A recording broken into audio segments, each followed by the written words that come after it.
The Storyteller's Burrow. An Artifice. By Guy de Maupassant. The old doctor sat by the fireside, talking to his fair patient who was lying on the lounge. There was nothing much the matter with her, except that she had one of those little feminine ailments from which pretty women frequently suffer, slight anemia, a nervous attack, etc. "No, doctor," she said. "I shall never be able to understand a woman deceiving her husband. Even allowing that she does not love him, that she pays no heed to her vows and promises, how can she give herself to another man? How can she conceal the intrigue from other people's eyes? How can it be possible to love amid lies and treason?" The doctor smiled, and replied, "It is perfectly easy, and I can assure you that a woman does not think of all those little subtle details when she has made up her mind to go astray. As for dissimulation, all women have plenty of it on hand for such occasions, and the simplest of them are wonderful, and extricate themselves from the greatest dilemmas in a remarkable manner." The young woman, however, seemed incredulous. "No, doctor," she said. "One never thinks until after it has happened of what one ought to have done in a critical situation, and women are certainly more liable than men to lose their head on such occasions." The doctor raised his hands. "After it has happened, you say? Now I will tell you something that happened to one of my female patients, whom I always considered an immaculate woman. It happened in a provincial town, and one night when I was asleep, in that deep first sleep from which it is so difficult to rouse us. It seemed to me, in my dreams, as if the bells in the town were sounding a fire alarm, and I woke up with a start. It was my own bell, which was ringing wildly, and as my footman did not seem to be answering the door, I, in turn, pulled the bell at the head of my bed, and soon I heard a banging, and steps in the silent house, and Jean came into my room, and handed me a letter which said, 'Madame Lelièvre begs Dr. Simeon to come to her immediately.' I thought for a few moments, and then I said to myself, 'A nervous attack, vapors, nonsense, I am too tired.' And so I replied, 'As Dr. Simeon is not at all well, he must beg Madame Lelièvre to be kind enough to call in his colleague, Monsieur Bonnet.' I put the note into an envelope and went to sleep again, but about half an hour later the street bell rang again, and Jean came to me and said, 'There is somebody downstairs, I do not quite know whether it is a man or a woman, as the individual is so wrapped up, but they wish to speak to you immediately. They say it is a matter of life and death for two people.' Whereupon I sat up in bed and told him to show the person in. A kind of black phantom appeared and raised her veil as soon as Jean had left the room. It was Madame Berthe Lelièvre, quite a young woman, who had been married for 3 years to a larger merchant in the town, who was said to have married the prettiest girl in the neighborhood.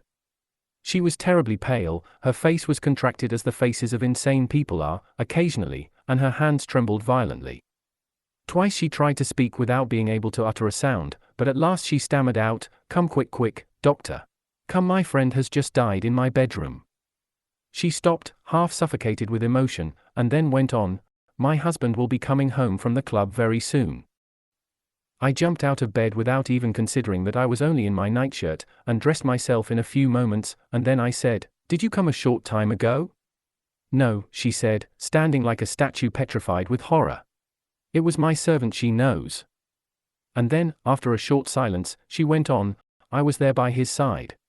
And she uttered a sort of cry of horror, and after a fit of choking, which made her gasp, she wept violently, and shook with spasmodic sobs for a minute or two. Then her tears suddenly ceased, as if by an internal fire, and with an air of tragic calmness, she said, 'Let us make haste.' I was ready, but exclaimed, 'I quite forgot to order my carriage.' 'I have one,' she said, 'it is his, which was waiting for him.' She wrapped herself up, so as to completely conceal her face, and we started. When she was by my side in the carriage she suddenly seized my hand, and crushing it in her delicate fingers, she said, with a shaking voice, that proceeded from a distracted heart, 'Oh! If you only knew what I am suffering. I loved him, I have loved him distractedly, like a madwoman, for the last 6 months.' 'Is anyone up in your house?' I asked. 'No, nobody except those, who knows everything.' We stopped at the door, and evidently everybody was asleep.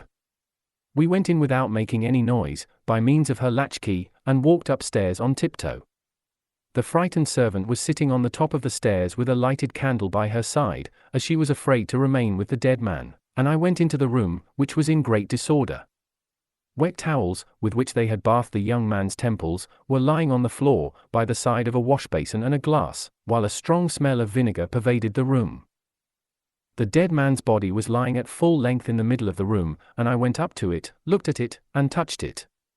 I opened the eyes and felt the hands, and then, turning to the two women, who were shaking as if they were freezing, I said to them, "Help me to lift him onto the bed."